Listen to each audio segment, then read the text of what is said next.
For 3 years, my life had been a study in beige. The walls of my apartment were beige.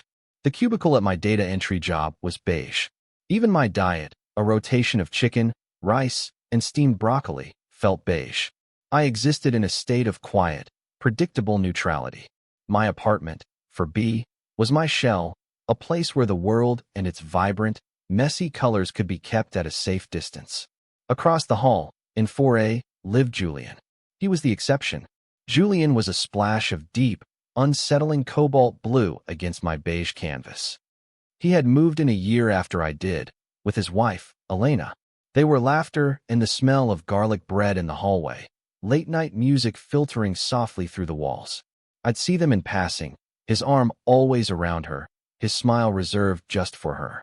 He was tall, with broad shoulders that strained the fabric of his t-shirts and a quiet steadiness that seemed to anchor him to the earth. I learned his name from a mis-delivered package, his story in fragments from Mrs. Gable on the second floor. He was a carpenter, a craftsman. He fixed things. Then, a year ago, the laughter stopped. The music ceased. An ambulance came in the middle of the night, its flashing lights painting my beige walls in frantic strokes of red and blue. Elena was gone. Cancer, Mrs. Gable had whispered, her voice thick with pity. After that, Julian became a silhouette, a ghost in the hallway. I'd hear his door open and close, the heavy tread of his work boots on the linoleum, but I rarely saw him. When I did, the light in his eyes, a warm hazel I'd once admired from afar, had been turned down to a low, flickering pilot light. My heart, a stupid, traitorous thing, ached for him. A stranger, a neighbor, the man across the hall. It was an abstract, distant ache, the kind you feel for a character in a sad movie. It wasn't real. It couldn't be. My own life continued its placid, beige course. I went to work. I came home. I ate my chicken and rice.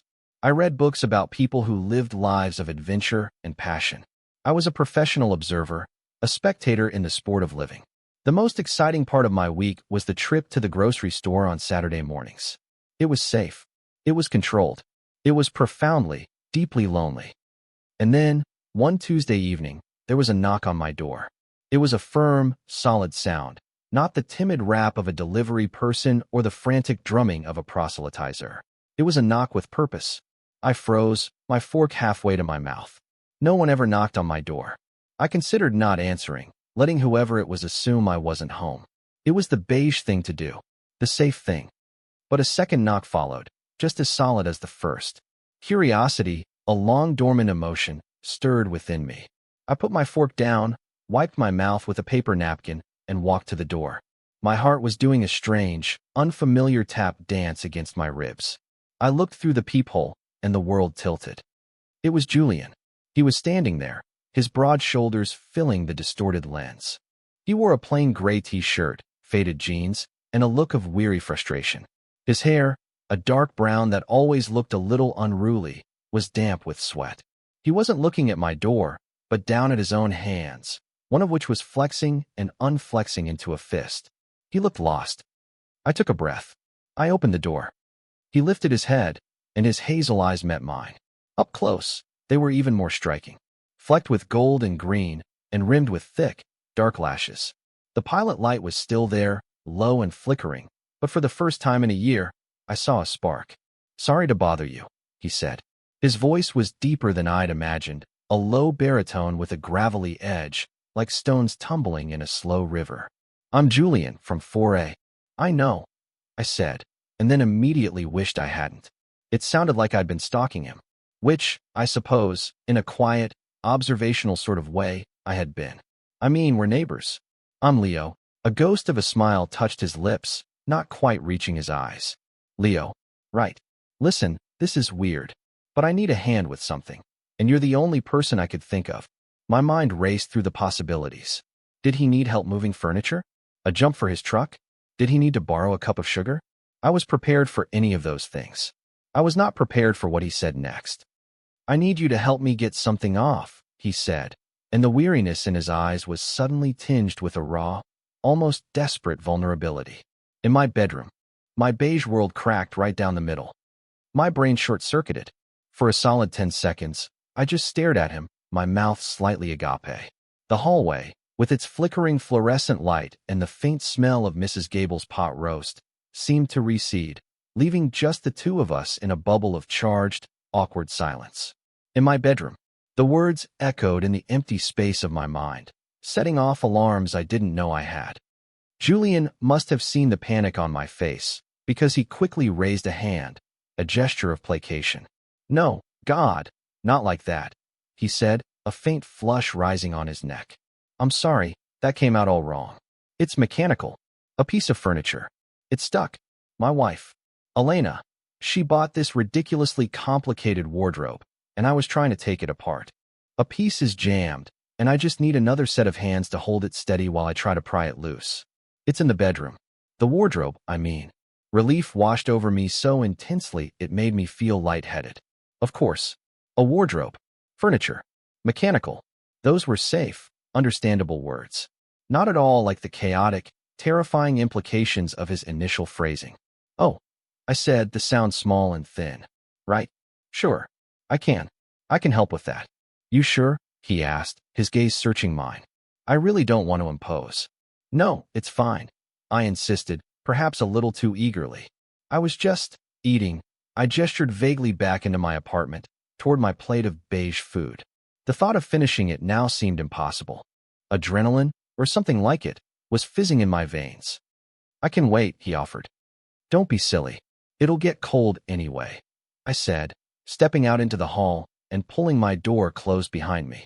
I didn't even stop to grab my keys, an oversight my meticulously ordered brain would normally scream at. But my brain was no longer in charge. My pulse was. I followed him across the 2 yards of linoleum that separated our lives.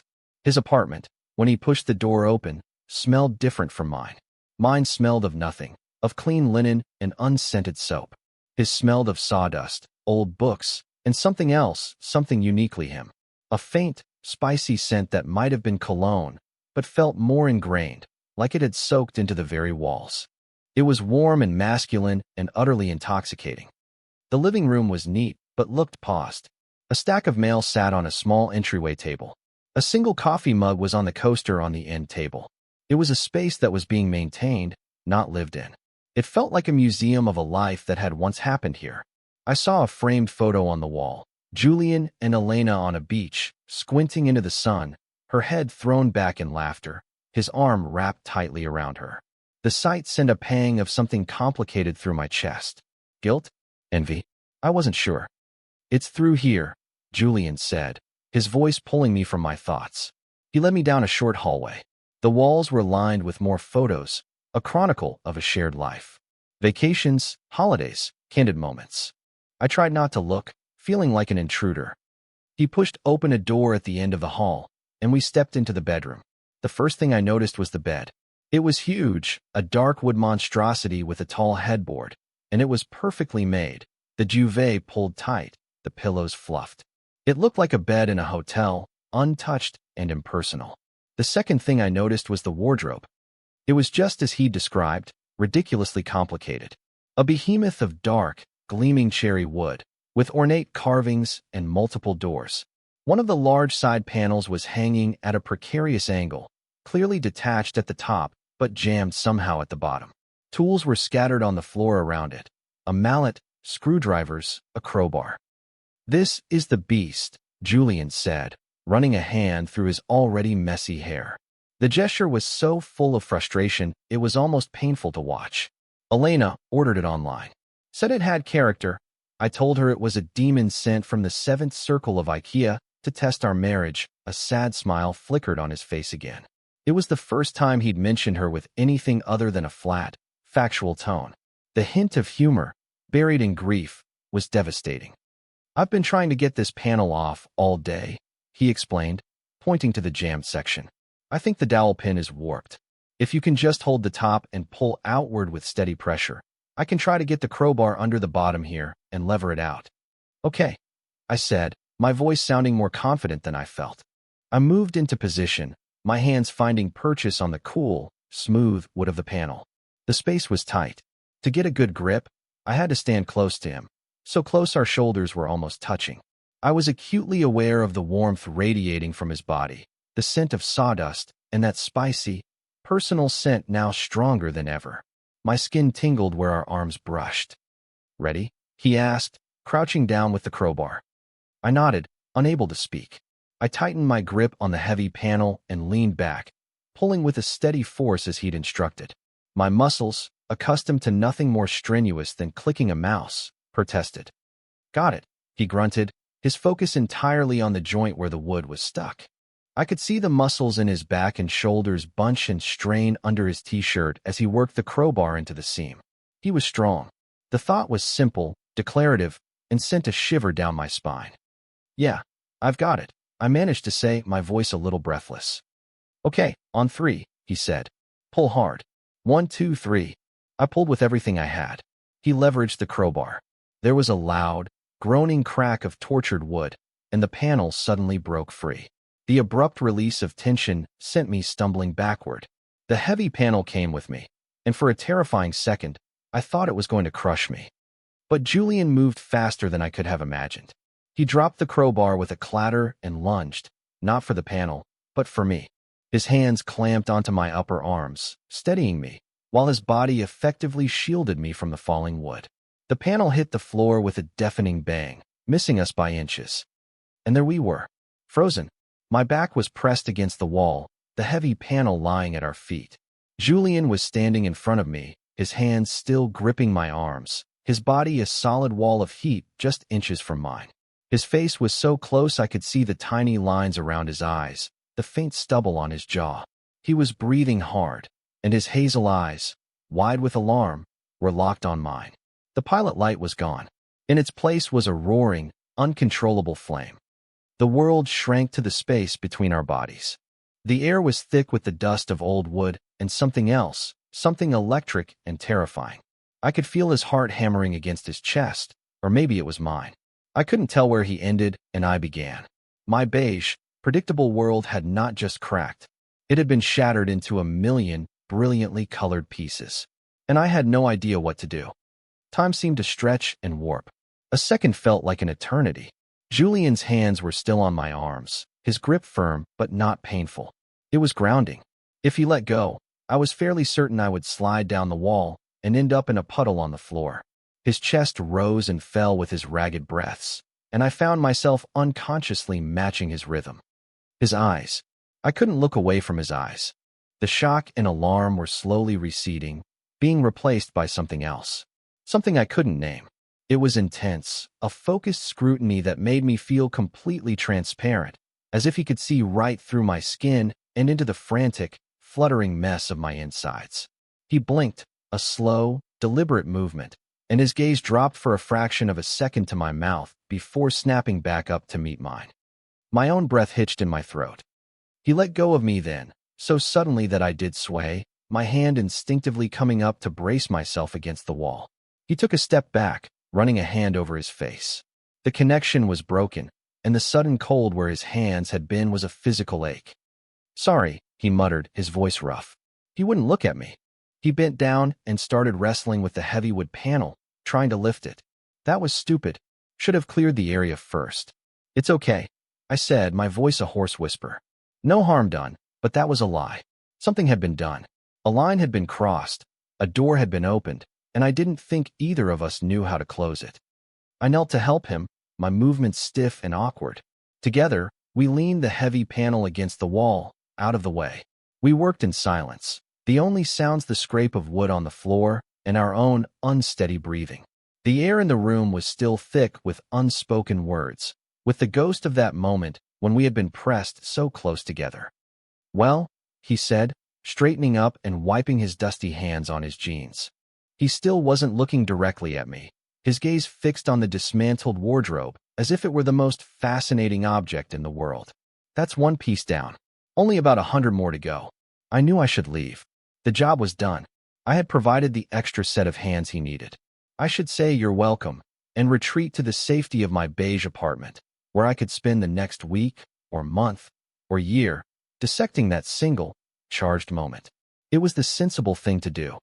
But I didn't move. I couldn't.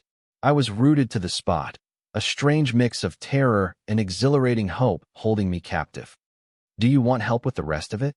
The question came out of my mouth before I had a chance to stop it. Julian finally turned to look at me. The unreadable expression was back, his face a careful mask. He studied me for a long moment, and I felt that intense scrutiny again. I felt like I was being weighed and measured. "I thought you were in the middle of dinner," he said, his tone neutral. "It wasn't important," I said, my voice gaining a little strength. For the first time in a very long time, I was acting on impulse, not on a carefully calculated assessment of risk. It was terrifying. It was wonderful. He considered this, his tongue darting out to wet his bottom lip. It was a small, unconscious gesture, but my eyes tracked the movement, and my stomach did a slow, lazy flip. "It's a big job," he warned. "It'll probably take a couple of hours." "I don't have any other plans," I said, which was the truest thing I had ever said. My entire life was a blank slate of no plans. A long silence stretched between us. I could hear the hum of the refrigerator from the kitchen, the distant siren of an ambulance wailing its way through the city. I held my breath, waiting for his answer. This felt like a test, a crossroad. If he said no, I would go back to 4B and things would return to the way they were. Neighbors, strangers. But if he said yes, he gave a slow nod. "Okay," he said softly. "Yeah, I'd appreciate the help, Leo." He said my name like it was something he was tasting for the first time. And in that moment, hearing my own name in his low, gravelly voice, I knew that whatever happened next, my life would never be beige again. We fell into a surprisingly easy rhythm. Julian, it turned out, knew exactly what he was doing. He was a man who understood how things fit together, the logic of wood and metal. He would study a joint, point to a screw, and tell me where to hold or what to turn. I became his apprentice, his assistant. My role was simple: to provide pressure, to hold things steady, to pass him the right tool. But it was more than that. It was an excuse to be near him, an excuse to watch him. I watched the way his brow furrowed in concentration, creating two deep lines between his eyebrows. I watched the muscles in his forearms flex as he loosened a stubborn bolt. I watched the sawdust cling to his dark hair and the faint sheen of sweat on the back of his neck. I was cataloging him, memorizing the details of his existence with a focus I normally reserved for spreadsheets and data sets. He didn't talk much, but the silence wasn't awkward. It was a comfortable, working silence. Occasionally, he would mutter to himself, cursing a stripped screw or a poorly written instruction manual. Once, he hit his thumb with the mallet, and a string of curses escaped his lips that was both shocking and strangely endearing. He immediately glanced at me, a sheepish look on his face. "Sorry," he said. "Don't be," I replied with a small smile. I think the wardrobe had it coming. That earned me a real smile from him. It was a small thing, but it transformed his face. The sadness that always seemed to cling to him receded, and for a brief moment, I saw the man from the photographs. The man who laughed on a beach with his wife. The sight made my chest ache with a fresh wave of that complicated emotion. We managed to get the entire wardrobe disassembled in just under 2 hours. The pieces were stacked neatly against the wall, a pile of inert, harmless wood. The demon had been vanquished. "I couldn't have done that without you," Julian said, sinking onto the edge of his perfectly made bed. He looked exhausted, but the frustration was gone from his eyes. He looked lighter. "It was a two-person job," I said, trying to sound casual, as if I dismantled demonic furniture for my neighbors all the time. I was standing in the middle of the room, feeling suddenly out of place now that our task was complete. The excuse for my presence had evaporated. "Seriously," he said, looking up at me. His gaze was direct, sincere. "Thank you, Leo. I've been putting that off for months." It was one of the last things she bought. The mention of Elena hung in the air between us. I didn't know what to say. "I'm sorry," felt hollow and inadequate. So I just nodded. He seemed to understand. He scrubbed a hand over his face again, then looked around at the stacks of wood. "I need to get this out of here. But first, I need a beer. Do you want one?" It's the least I can do. My first instinct, the beige instinct, was to say no, to thank him and make a polite exit, to retreat to my safe space and replay the evening in my head until the edges were worn smooth. But the person who had impulsively offered to help him, the person who had stood frozen while his hands were on my arms, that person wanted to stay. "A beer sounds great," I said. We sat in his living room, a bottle of cold beer in each of our hands. He had taken the armchair, and I was on the sofa. The single coffee mug was still on the coaster. I wondered how long it had been since he'd had company. "So," he said, after a long swallow of beer. "Data entry, huh?" Mrs. Gable mentioned it. I felt a flush of embarrassment. Of course Mrs. Gable, the building's unofficial archivist, had filled him in. "Yeah," I said, taking a sip of my own beer to give myself something to do. "It's not very exciting." "Is exciting what you're looking for?" he asked. It was a genuine question, not a judgment. I considered it. Was it? I had structured my entire life around the avoidance of excitement. Excitement was unpredictable. It was messy. "I don't know," I answered honestly. "I think I'm more of a quiet life kind of person." "Nothing wrong with that," he said, taking another drink. "Quiet can be good." He fell silent, his gaze drifting to the framed photo on the wall, the one of him and Elena on the beach. "We weren't quiet," he said, his voice soft. "Elena, she was loud. In the best way. She filled every room she was in." I listened, my heart aching for him. He was talking about her easily, without the forced cheerfulness people often use when discussing the dead. He was just stating a fact. She was loud. He was quiet. They had fit together. "This place is too quiet now," he said, as if reading my thoughts. He looked back at me, his eyes holding a profound sadness that made me want to reach out and touch his hand. Sometimes the silence is deafening. I understood that. Oh, I understood that. My own apartment was a temple of silence. But I had chosen it. He hadn't. "I'm sorry," I said, and this time, the words didn't feel hollow. They felt real. He gave me a small, sad smile. "Me too." He drained the rest of his beer and set the bottle down on the floor with a soft clink. "Anyway, I didn't invite you in here to be a downer." He stood up. "I'm covered in a year's worth of dust. I'm going to grab a quick shower." "I should go," I said, starting to get up. My beer was still half full. "Don't," he said, the word a soft command. "Stay?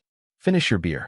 I'll be 10 minutes," and before I could protest, he turned and walked back down the hall, disappearing into what I assumed was the bathroom. So I stayed. I sat on his sofa, in his quiet apartment, and listened to the sound of his shower starting up. The rush of water, the clink of a shampoo bottle, the muffled sounds of a man washing away the dust and grime of the day. It was the most intimate sound I had ever heard. And as I sat there, sipping my beer and listening, I realized I was in serious, undeniable trouble. The 10 minutes he was in the shower felt both fleeting and eternal. I sat rigidly on his sofa, trying my best to look casual, as if I regularly hung out in the apartments of grieving widowers while they bathed. Every creak of the building, every distant car horn, seemed magnified in the quiet space. I was an alien organism in this habitat, and I was terrified of leaving a trace of myself behind. I took small, precise sips of my beer, focusing on the cold bitterness as it slid down my throat. I analyzed the room again, this time with a more forensic eye. The books on the shelves were a mix of worn paperbacks, thrillers and fantasy novels, and thick hardcovers on woodworking and architecture. A well-loved guitar case was propped in one corner. A soft, faded quilt was draped over the back of the armchair he'd been sitting in. These were the pieces of him, the clues to the man who lived behind the wall of quiet grief. The sound of the water stopped. My heart immediately kicked up its tempo. I heard the shower door slide open, the rustle of a towel. My imagination, a faculty I usually kept on a tight leash, broke free and ran wild. I pictured water sluicing over the broad planes of his back, catching in the dark hair on his chest. I pictured him toweling his hair dry, his arms raised, the muscles in his shoulders and torso flexing with the movement. I squeezed my eyes shut, a hot flush crawling up my neck. This was dangerous territory. This was madness. When he came back into the room, I almost didn't recognize him. He was wearing a pair of soft-looking gray sweatpants that hung low on his hips and a clean, dark blue t-shirt. His hair was damp and tousled, curling slightly at the ends. He had shaved, and the faint stubble was gone, leaving his jawline looking sharp and defined. The biggest change, though, was the scent. The smell of sawdust and sweat was gone, replaced by the clean, fresh scent of soap and something else, something warm and subtly spicy. It was the same scent I'd noticed before, but now it was fresh on his skin. It wrapped around me, pulling me in. He looked younger, softer. The weariness was still there, settled deep in his eyes, but some of the hard, protective edges had been washed away. That's better, he said, his voice a low rumble. He walked over to the kitchen, which was part of the open-plan living area, and pulled another beer from the fridge. He held it up in a silent question. I still had half of my first one left, but I nodded anyway. I didn't want the evening to end. He twisted the cap off and handed it to me, his fingers brushing against mine. The contact was brief, accidental, but it sent a jolt straight through me. It was like touching a live wire. I fumbled the bottle, almost dropping it. "Whoa, steady there," he said, a small smile playing on his lips. He was close, so close I could feel the residual heat from his shower. I had to tilt my head back to look at him, and my eyes landed on the damp collar of his t-shirt, the strong column of his throat. I swallowed, my own throat suddenly dry. He didn't move away. He just stood there, looking down at me, and that unreadable expression was back in his eyes. The air crackled. The silence in the room was no longer comfortable. It was heavy, laden with questions I was too afraid to ask. "So, Leo," he said, his voice dropping even lower, becoming softer, more intimate. "Tell me something about you. Something not even Mrs. Gable knows." The question caught me completely off guard. My life was an open, and very boring, book. There were no hidden chapters, no secret footnotes. My biggest secret was the one standing in front of me, the one I was desperately trying to hide. "There's not much to tell," I stammered, my gaze dropping to the beer bottle in my hands. "My life is simple." "I don't believe that," he said gently. "Nobody's life is simple." He moved then, not back to his armchair, but to the sofa. He sat down next to me, not close enough to be touching, but close enough that the space between us felt significant, close enough that his body heat was a tangible presence. "Everyone has a story." I risked a glance at him. He was watching me with that same intense focus, his head tilted slightly. He was genuinely curious. He wanted to know. And something inside me, some lonely, walled-off part of my heart, yearned to tell him. But I didn't know how. I had spent years building my walls, and I had forgotten where the door was. "I grew up in Ohio," I said, the words feeling clumsy and inadequate. "Small town. Came here for a job. That's pretty much it." "No family," he prompted, his voice gentle. "My parents passed away a few years ago. I have a sister in Oregon. We're not close." That was an understatement. We exchanged Christmas cards. That was the extent of our relationship. "So you're on your own here," he stated. It wasn't a question. It was an observation. He saw me. He saw the loneliness I tried so hard to pretend wasn't there. I just nodded, unable to speak past the lump forming in my throat. I took a long pull from my beer, the cold liquid a welcome shock. "Me too," he said quietly. His parents were in Florida. Elena had been an only child. He was on his own here too. We were two solitary islands, separated by a narrow hallway. We sat in silence for a while after that, but it was different this time. It was a shared silence. We were two people who understood the deafening sound of an empty apartment. I felt a strange sense of kinship with him, a connection that went beyond neighborly politeness or physical attraction. It was the quiet understanding of two lonely souls. He finished his beer and set the bottle on the coffee table. He turned his body slightly towards me, resting his arm along the back of the sofa. His fingers were only inches from my shoulder. I could feel the energy coming off of him, a low hum that made the fine hairs on my arms stand up. "Leo," he said, his voice barely above a whisper. I forced myself to meet his eyes. "Can I ask you something personal?" My heart hammered against my ribs. "Okay," I breathed. "Have you ever been in love?" The question was a punch to the gut. It was so direct, so unexpected. I thought he was going to ask about my job or my hobbies. Not this. Not the one subject that was a barren wasteland in the landscape of my life. My mind went blank. How could I answer that? How could I explain that my only experience with love was the quiet, hopeless ache I felt for the man sitting next to me? I started, but the words wouldn't come. My throat closed up. He must have seen the panic in my eyes, because his expression softened. "It's okay," he said quickly. "You don't have to answer." It was a stupid question. "No," I said, finding my voice. It was shaky, but it was there. "It's not a stupid question." I took a deep breath, gathering my courage. "The answer is no. I haven't." I expected him to look at me with pity, or maybe confusion. But he didn't. He just nodded slowly, his gaze never leaving my face. "Why not?" he asked, his voice still a gentle murmur. "I don't know," I lied. I didn't know. It was because I was afraid. It was because the people I was supposed to love, the people society told me to love, held no interest for me. It was because the one person who had ever made my heart do this ridiculous tap dance was a man. A man who had been deeply in love with his wife. A man who was probably, most definitely, straight. "I think you do know," he said, and his perception was so sharp it was terrifying. He was seeing right through me, peeling back the layers I had so carefully constructed. He shifted on the couch, closing the small gap between us. His knee brushed against mine. The contact was electric.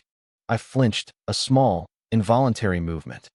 His eyes flickered down to where our knees were touching, then back up to my face. A strange look passed over his features, a flicker of understanding, of recognition. It was there, and then gone so quickly I thought I might have imagined it. "It's getting late," I said abruptly, the panic rising in my chest like a tidal wave. This was too much. Too close. Too real. I started to stand up, to flee back to my beige sanctuary. But his hand shot out and closed around my wrist. His grip was gentle, but firm. It stopped me cold. "Don't go," he said, his voice a low plea. I froze, half standing, half sitting, my body caught in a state of suspended animation. His thumb was stroking the sensitive skin on the inside of my wrist, sending shivers up my arm. I looked down at his hand on mine. It was large and warm, the fingers calloused from his work, but the touch was unbelievably soft. I sank back down onto the sofa, my legs suddenly unable to support me. I didn't pull my hand away. I couldn't. "Okay," I whispered. He didn't let go. He just held my wrist, his thumb continuing its slow, mesmerizing circles. The silence returned, but now it was humming with a tension so thick I could taste it. It tasted of beer and soap and fear and a wild, terrifying hope. He was still watching me, his hazel eyes dark and serious in the dim light of the living room. The pilot light was back, but it was no longer flickering. It was a steady, intense flame, and it was burning just for me. And in the depths of that flame, I saw a question. It was a question he wasn't asking with words. And I knew, with a certainty that shook me to my very core, that my answer would change everything. His gaze was a physical weight, pinning me to the sofa. The slow, rhythmic stroke of his thumb on my wrist was both a comfort and a torment. It was a silent conversation, a question-and-answer session being conducted entirely through nerve endings and racing pulses. My entire world had contracted to this small space on his couch, to the warmth of his hand, the intensity in his eyes. I should have been terrified. A part of me, the old, beige part, was screaming at me to run. To pull my hand away, make my excuses, and lock myself in my apartment until this feeling, this dangerous, exhilarating feeling, went away. But a larger part of me, a part one hadn't known existed, was captivated. It was leaning in, desperate to know what came next. "Leo," he said again, his voice so low it was almost a vibration I felt rather than heard. He finally let go of my wrist, but only to move his hand to my knee. He just rested it there, a simple, solid weight. The denim of my jeans was a pathetic barrier against the heat of his palm. My entire leg tingled. "You're trembling." I hadn't even realized it. But he was right. A fine tremor was running through my entire body. It wasn't from cold or fear, but from a massive, system-wide overload of sensation and emotion. I started, but my voice failed me. I cleared my throat and tried again. "I'm not used to this." I gestured vaguely at the space between us, at his hand on my knee. "To what?" he asked, his eyes searching mine, demanding honesty. "Someone sitting next to you? Or someone touching you?" "Both," I admitted, the confession a quiet puff of air. A look of profound sadness crossed his face. "How long has it been, Leo?" he asked, his voice thick with an empathy that threatened to undo me. "Since someone just touched you." The question was so intimate, so raw, that it broke through my defenses. Tears pricked at the back of my eyes. I blinked them back furiously. I would not cry in front of this man. "A long time," I whispered. "Years." So many years I had lost count. My life had been a landscape devoid of casual, gentle touch. His hand on my knee tightened ever so slightly, a gesture of reassurance. "We can fix that," he said, the words simple and direct, but they landed in my chest with the force of a physical blow. "We." He said we. What was happening? Was I misreading this? Was this just the kindness of a lonely man, A gesture of comfort for another lonely man? Or was it something more? My brain, my over-analytical, risk-averse brain, was screaming that I was projecting, that I was seeing what I wanted to see. But my heart, my stupid, hopeful heart, was telling me to trust what I was feeling. The electricity in the air, the way he looked at me, the way his hand felt on my knee. He started to speak again, then stopped. He seemed to be having his own internal battle. He licked his lips, his gaze dropping to my mouth again. This time it lingered. I stopped breathing. This is it. This is the moment. My mind is screaming. He's going to kiss me. Or he's going to pull away and apologize for the misunderstanding. It's one or the other. Binary. Yes or no. Go or stop. He leans in. The movement is infinitesimal, a slow drift. But to me, it feels like the tectonic shifting of continents. The scent of him intensifies. Clean soap, warm skin, that faint, spicy note. It fills my senses, short-circuiting my ability to think. All I can do is feel. His eyes are locked on mine, asking that silent question one last time. Is this okay? I don't know how to answer with words, so I answer with my body. I mirror his movement, leaning in just a fraction of an inch. It's the bravest thing I have ever done. It is my surrender. My yes. That's all the encouragement he needs. He closes the remaining distance. His lips meet mine. It is not a hard kiss, or a demanding one. It is soft. It is hesitant. It is a question. His lips are warm and surprisingly gentle against mine. It's just a simple press, a moment of contact. But for me, it is everything. It is a dam breaking. It is a locked room being thrown open. It is the first drop of rain after a decade of drought. He pulls back slightly, just enough to look at me, his forehead almost touching mine. His eyes are dark, searching. Leo. He breathes, my name a prayer against my lips. And then I do something I never would have thought myself capable of. I lift my hand and place it on the side of his neck, my fingers sinking into his damp, soft hair. His skin is warm, the stubble from his fresh shave a faint, pleasant rasp against my palm. I close the distance myself this time, and I kiss him back. This time, it's different. There's no hesitation. It's a kiss of acceptance, of reciprocation. I feel him sigh into my mouth, a soft sound of relief, of release. His hand leaves my knee and comes up to cup my jaw, his thumb stroking my cheek. The kiss deepens. It's slow and exploratory, a conversation without words. It's not about passion, not yet. It's about discovery. It's about confirmation. You feel this too. I'm not crazy. This is real. Every rational thought I've ever had evaporates like mist in the sun. There is no beige. There is no loneliness. There is no fear. There is only Julian. The taste of him, the feel of his lips on mine, the solid warmth of his hand on my face, the soft scratch of his hair under my fingertips. He is a sensory explosion, and I am gladly, willingly, being consumed by it. When we finally break apart, we are both breathless. We don't move away. We stay where we are, our foreheads pressed together, our eyes closed. His hand is still on my jaw, my hand is still in his hair. I can feel his heart pounding a frantic rhythm against his chest, a perfect match to my own. Oh, is all I can manage to say. It's a stupid, inadequate sound, but it's all I have. I feel him smile against my forehead. Yeah, he says, his voice a low, rough murmur. Oh, we stay like that for a long time, just breathing each other in, our worlds completely upended. The quiet of the apartment settles around us again, but it's no longer the sound of loneliness. It's the sound of two people finding a harbor in a storm. It's the sound of a beginning. The silence that followed was a different beast entirely. It wasn't the silence of loneliness or the charged silence of unspoken tension.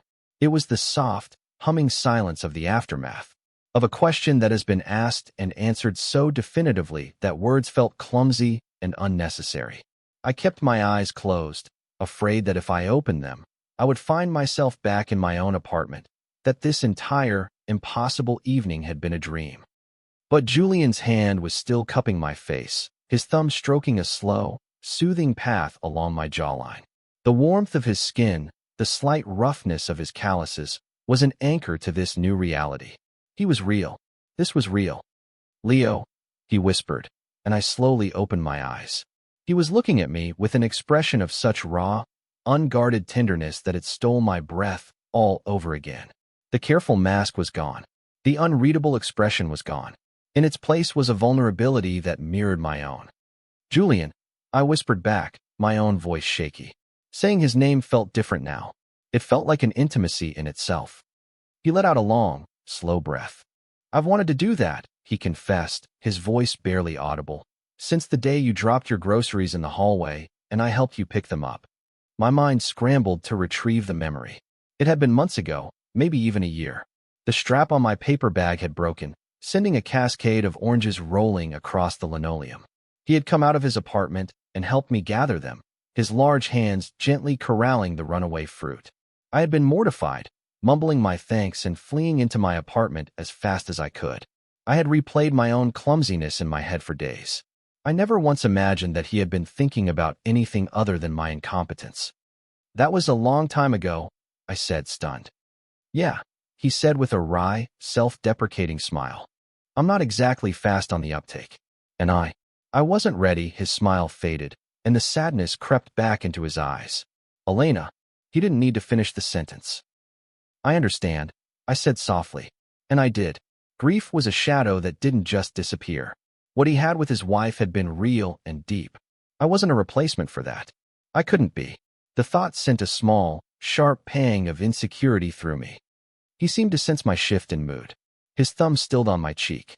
"What I had with her was my life," he said, his voice quiet but firm, as if he needed me to understand this completely. "And when I lost her, I thought my life was over.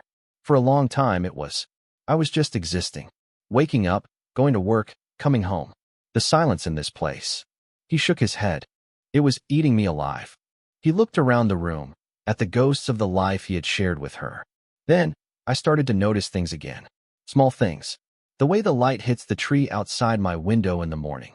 The taste of my coffee. He looked back at me, his gaze intense. The ridiculously polite, quiet guy across the hall with the sad eyes who always seemed to be carrying too many books. A blush spread across my cheeks. "I don't have sad eyes," I protested weakly. "You do," he said, his voice gentle. "You look like you're carrying the weight of the world on your shoulders." And I wanted to know why. I wanted to come over here and knock on your door for months. But I was a coward. "What changed?" I asked, my voice a whisper. "Today," he said simply. "I was in that room, wrestling with that damn wardrobe, a monument to a life that's gone, and I was so full of rage and sadness. And I just broke. I realized if I didn't do something, if I didn't reach out, that silence was going to swallow me whole. So I knocked on your door." "I'm glad you did," I said, the words heartfelt and true. "Me too," he breathed. He leaned in and gave me another kiss. This one was shorter, softer, a kiss of pure, unadulterated reassurance. It was a promise. When he pulled away, he didn't let go of me. He just shifted, rearranging us on the small sofa until I was tucked against his side, my head resting on his shoulder, his arm wrapped securely around me. It felt right. So incredibly, terrifyingly right. I had spent my entire adult life feeling like a puzzle piece from the wrong box, an odd shape that didn't fit anywhere. But here, tucked into the solid warmth of Julian's side, I felt like I had finally found my place. I felt home. We didn't talk much after that. There was nothing left to say. We just sat there as the evening light faded outside the window, casting long shadows across the room. I listened to the steady, reassuring rhythm of his breathing, the soft thud of his heart against my ear. My own body, which had been a taut knot of anxiety for as long as I could remember, finally began to relax. The tension seeped out of my muscles, leaving a pleasant, heavy warmth in its place. I must have drifted off, because the next thing I knew, the room was dark, save for the pale orange glow of a street lamp outside. I was still leaning against Julian, and his arm was still around me. He hadn't moved. I shifted slightly, and his arm tightened, pulling me closer. "You're awake," he murmured, his voice thick with sleep. "Sorry," I said. "I didn't mean to fall asleep."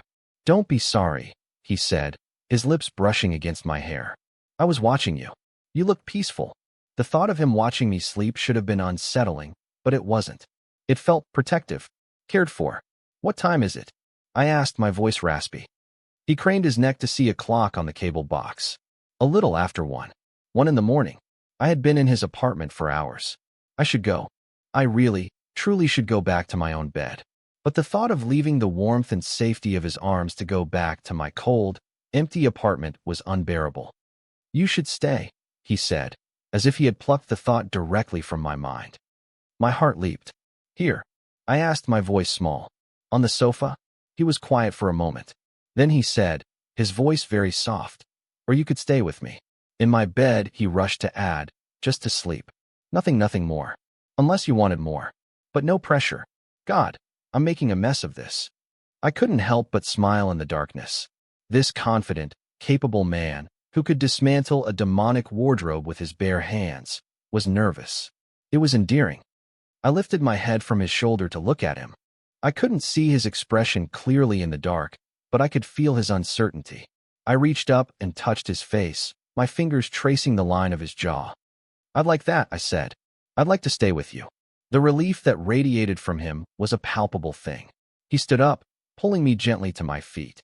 He kept hold of my hand as he led me down the short, dark hallway, past the ghosts of his past, and into his bedroom. The room where this impossible night had begun. He didn't turn on the light. The moonlight filtering through the window was enough.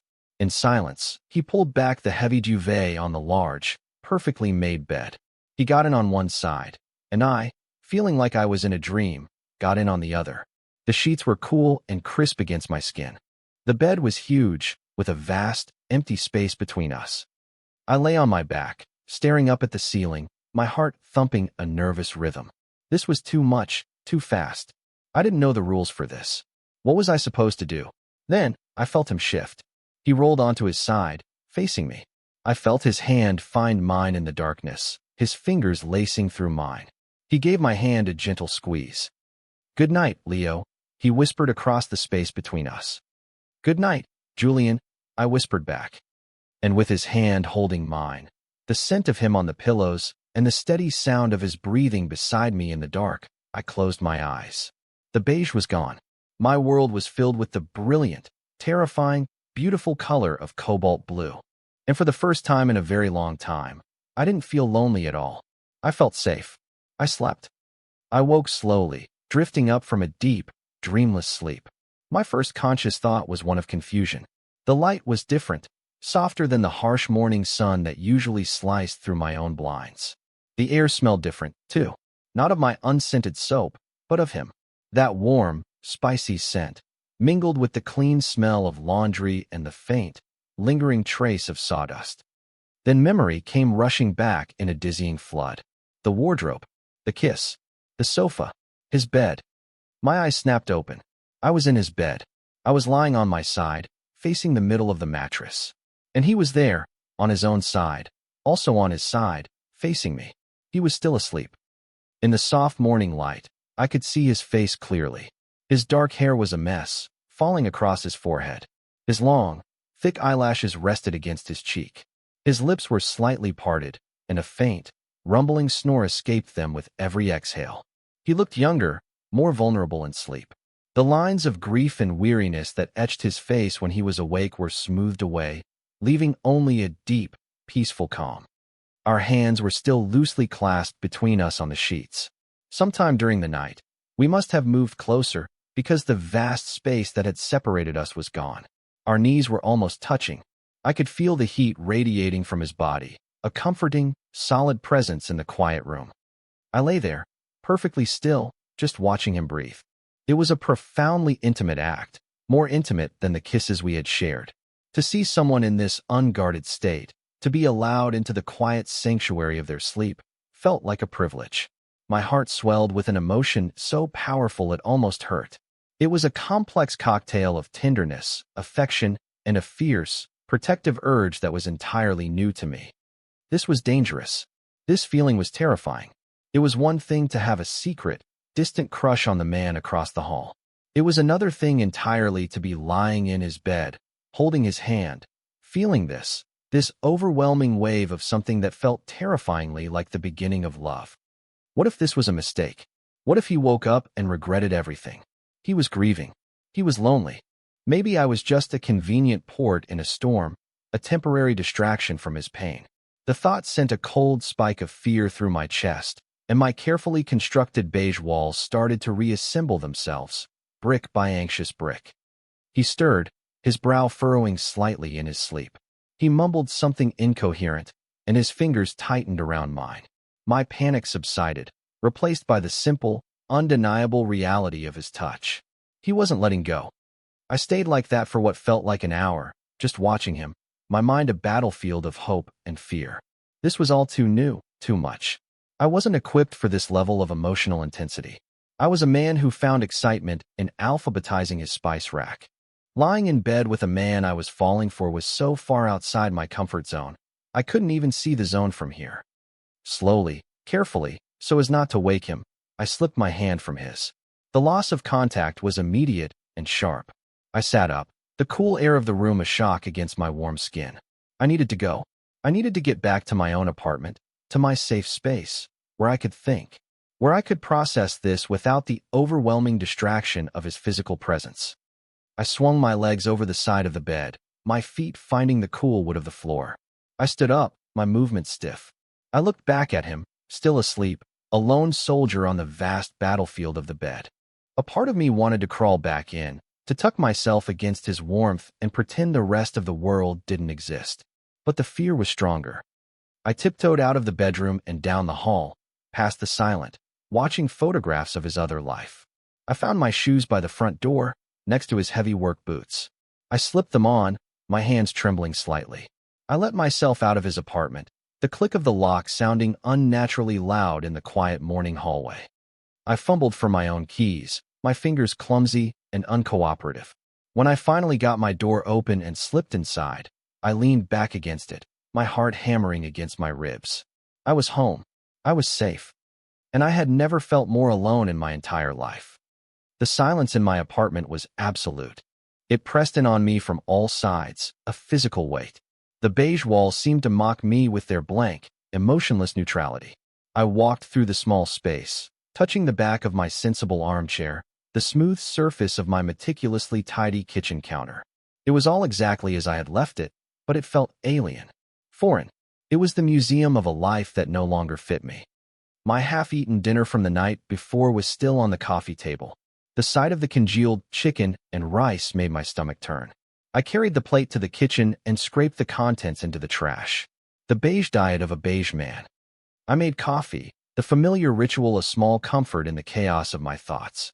As the machine gurgled and hissed, I replayed the entire night in my head, dissecting every word, every touch, every look. Was it real? Did he mean it? Was I just a temporary fix for his loneliness? The questions circled in my brain like vultures.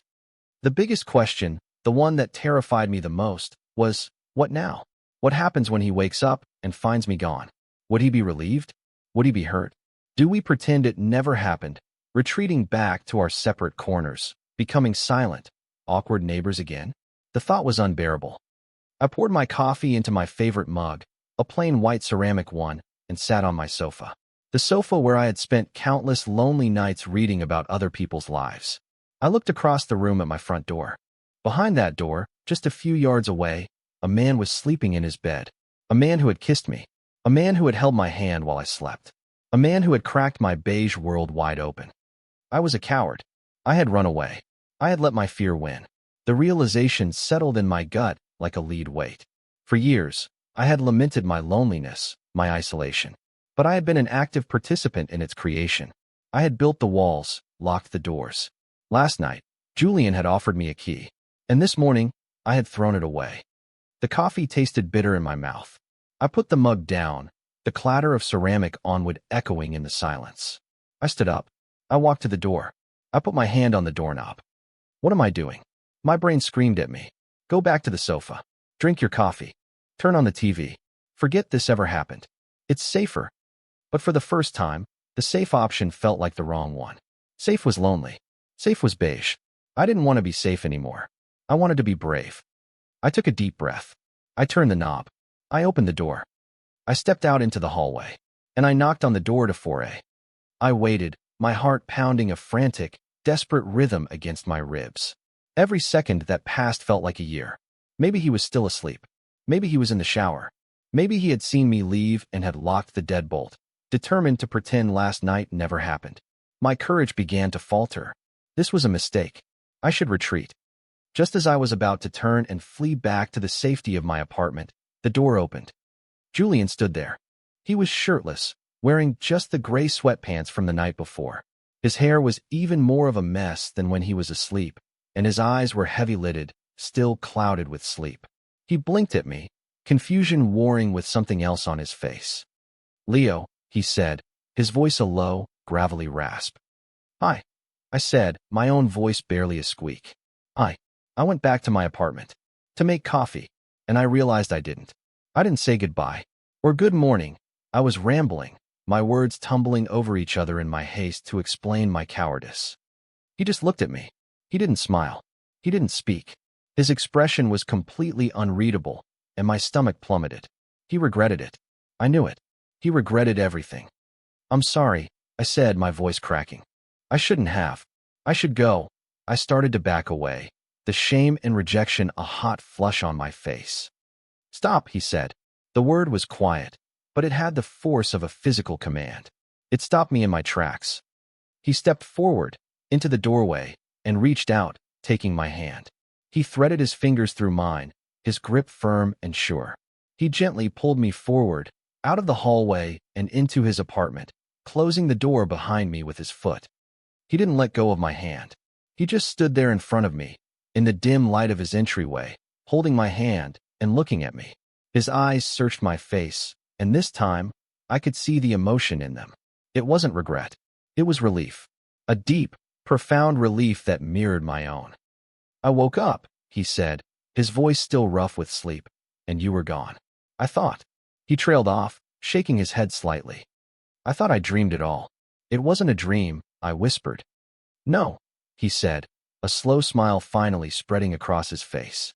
It was a real smile, a smile that reached his eyes and made them crinkle at the corners. It was the most beautiful thing I had ever seen. It wasn't. He lifted my hand, the one he was holding, and brought it to his lips. He pressed a soft, warm kiss to my knuckles. The simple, tender gesture sent a wave of warmth rushing through me, chasing away the last of my fear. I was scared, I admitted, the confession feeling like a weight lifting off my chest. "This is all new to me." "Me too," he said. "Believe me. But scared is okay. Running away is not." There was no judgment in his voice, only a gentle understanding. He squeezed my hand. "Don't run away from me, Leo."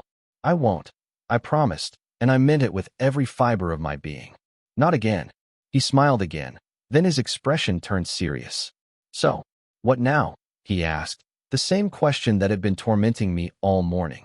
But coming from him, it didn't sound scary. It sounded hopeful. I thought for a moment. I thought about my beige apartment, my lonely life, my carefully constructed walls. And I thought about this man, with his sad eyes and his calloused hands and his quiet strength, who had somehow managed to break through all of it. "I think," I said, a new confidence blooming in my chest, "that you should put a shirt on. And then you should come over to my apartment. And I will make you the best, most non-beige breakfast you have ever had." He laughed, a real, deep, rumbling laugh that filled the small space and vibrated right through me. "I'd like that," he said. "I'd like that very much." He let go of my hand, but only to place both of his on my shoulders. He leaned in and gave me a kiss. It wasn't hesitant or exploratory like the ones before. It was a kiss that was sure of itself. A kiss that tasted of sleep and morning and the promise of a new day. It was a kiss that felt like coming home. When he pulled away, he rested his forehead against mine, just as he had the night before. "Go make the coffee," he murmured against my lips. "I'll be right there." I went. I walked back across the hall, into my own apartment, and the silence that greeted me was no longer lonely. It was peaceful. It was the quiet space of waiting for someone to arrive.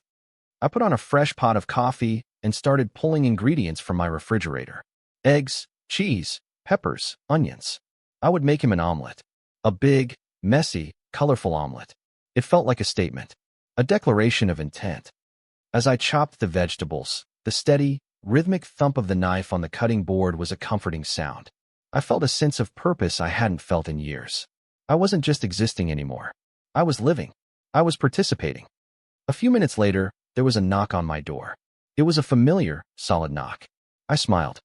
I walked to the door and opened it. Julian was standing there, dressed in a clean t-shirt and jeans.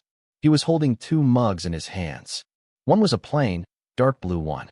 The other, I recognized with a jolt, was the single mug that had been sitting on his coaster. "I brought my own," he said with a small smile. I figured it was time it had some company. He stepped inside, and my small, beige apartment was suddenly filled with his presence, with his warmth, with his color. He put the mugs on the counter and came to stand behind me, wrapping his arms around my waist and resting his chin on my shoulder. I leaned back against his solid chest, my hands stilling on the cutting board. "Smells good," he murmured, his voice a low rumble against my back. "It's just the beginning," I said, turning my head to look at him. He smiled, a soft, intimate smile that was just for me. "I know," he said. And in that moment, with his arms around me, the smell of coffee in the air, and the promise of a shared breakfast stretching out before us, I knew it too. This was just the beginning. My beige days were over. My life was finally, beautifully in color.